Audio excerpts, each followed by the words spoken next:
बालाघाट विधानसभा से 2 बार के विधायक अशोक सिंह सरस्वार के बालाघाट स्थित आवास पर उनके छोटे भाई विनय सिंह सरस्वार ने अपने परिवार के सदस्यों और बाउंसरों के साथ ताले को तोड़कर घर पर कब्जा जमा लिया है। प्रॉपर्टी का ये पुराना विवाद है जिसको लेकर बवाल मच गया है।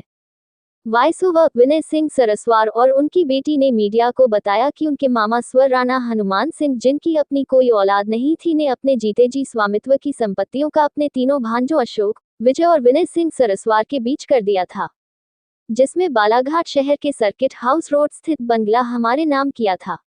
जब उनके चाचा अशोक सिंह सरस्वार विधानसभा का चुनाव लड़ रहे थे तब उन्होंने हमारे आवास को चुनाव कार्यालय बनाने कहा था, जिसे हमने सहज स्वीकार कर न सिर्फ उनको रहने दिया अपितु चुनाव अभियान में मदद भी की थी।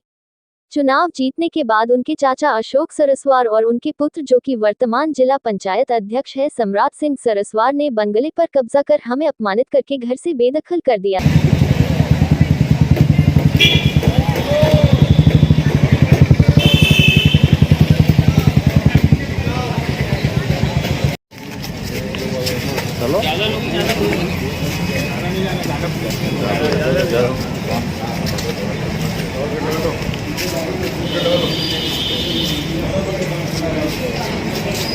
आप लोग पुलिस वाले जो नहीं है वो कृपया प्लीज बाहर हो जाए, प्रशासन से एक बार मीटिंग हो जाए फिर अंदर आ जाएंगे।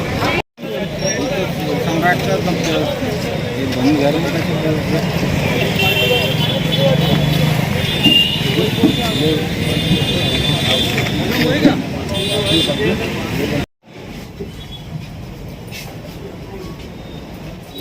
कैंडी में उनकी वसीयत से शुरू की गई है। 94 में वो नहीं रहे, तो उसके बाद मेरे नाम से ये सब गाना ट्रांसफर हुई प्रॉपर्टी। कोई विवाद नहीं था हमारा। अब भाई भाई सब लोग रहते हैं। 2016 से थोड़ा परिवर्तन हुआ हमारी वाइफ के जाने के बाद, तो ये कठिनाइयाँ आ गई तरह से, और ये माहौल, वातावरण, मर्यादा, संस्कृति ये सब ख़त्म होते थे। इसलिए हम अपने घर में हम आ जाएँ, यहीं रहेंगे। हारे हैं, हाई कोर्ट में वो हारे हैं, उसके बाद में इनको सिविल में जाना था, ये डायरेक्शन कोर्ट का है, लेकिन वो सब छोड़ के इन लोगों ने इल्लीगल तरीके से मेरे घर पे मेरी गैर हाजिरी में ताला तोड़ा है। ये अब प्रशासन के ऊपर है, अब उनके ऊपर क्या दंड होता है। और मैं अभी देखने का हूँ कि मेरी जो ओरिजिनल डॉक्यूमेंट और ओरिजिनल मेरे जेवर और मेरा पैसा मेरे घर पे है या नहीं है, मैं पूरा देखने के बाद ही आपको बता पाऊंगा। मैं जब तक पुलिस नहीं आएंगी तब तक मैं अपने लगभग कितना केस हुआ? लगभग कितना केस था? अटैक आया जब ट्रैक्टर रैली थी, उसी समय मैं डॉक्टर रोहित गुप्ता के यहाँ गया और वहीं से मुझे इमरजेंसी केस बोल के लेके जाने के लिए बोला गया। मेरे जेवर से लेकर कैश से लेकर हर चीज मेरे पलंग के ऊपर रखी हुई थी।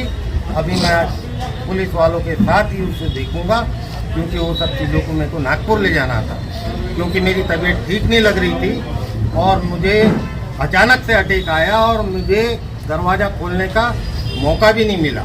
अंदाजा क्या लगता है आपको? अंदाजा कितना कैश होगा? कैश करीब 17 से 20 लाख के बीच में था। मेरा गिना हुआ नहीं है, लेकिन 17 के ऊपर ही था।